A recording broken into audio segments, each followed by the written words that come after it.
This is day 75. We're looking at Psalm 34 and verse 11. Come, my children, listen to me. I will teach you the fear of the Lord. Whoever of you loves life and desires to see many good days, keep your tongue from evil and your lips from telling lies. Turn from evil and do good. Seek peace and pursue it.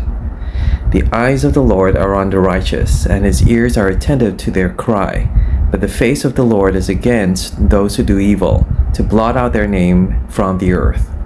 The righteous cry out, and the Lord hears them. He delivers them from all their troubles. The Lord is close to the brokenhearted, and saves those who are crushed in spirit. The righteous person may have many troubles, but the Lord delivers him from them all. He protects all his bones. Not one of them will be broken. Evil will slay the wicked. The foes of the righteous will be condemned. The Lord will rescue his servants. No one who takes refuge in him will be condemned. Luke chapter 1, verse 57. When it was time for Elizabeth to have her baby, she gave birth to a son. Her neighbors and relatives heard that the Lord had shown her great mercy, and they shared in her joy. On the 8th day, they came to circumcise the child, and they were going to name him after his father Zechariah. But his mother spoke up and said, "No, he is to be called John."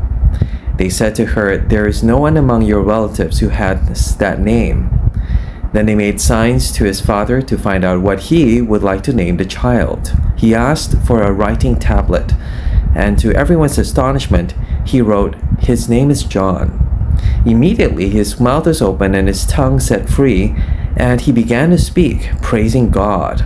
All the neighbors were filled with awe, and throughout the hill country of Judea, people were talking about all these things.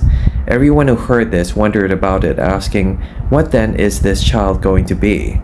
For the Lord's hand was with him.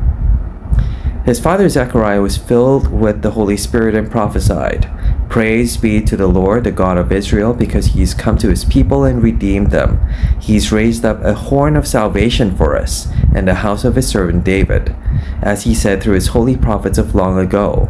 Salvation from our enemies and from the hand of all who hate us, to show mercy to our ancestors and to remember his holy covenant, the oath he swore to our father Abraham, to rescue us from the hand of our enemies, and to enable us to serve him without fear, in holiness and righteousness before him all our days. And you, my child, will be called a prophet of the Most High, for you will go on before the Lord to prepare the way for him, to give his people the knowledge of salvation through the forgiveness of their sins, because of the tender mercy of our God, to which the rising sun will come to us from heaven to shine on those living in darkness and in the shadow of death, to guide our feet into the path of peace." And the child grew and became strong in spirit, and he lived in the wilderness until he appeared publicly to Israel.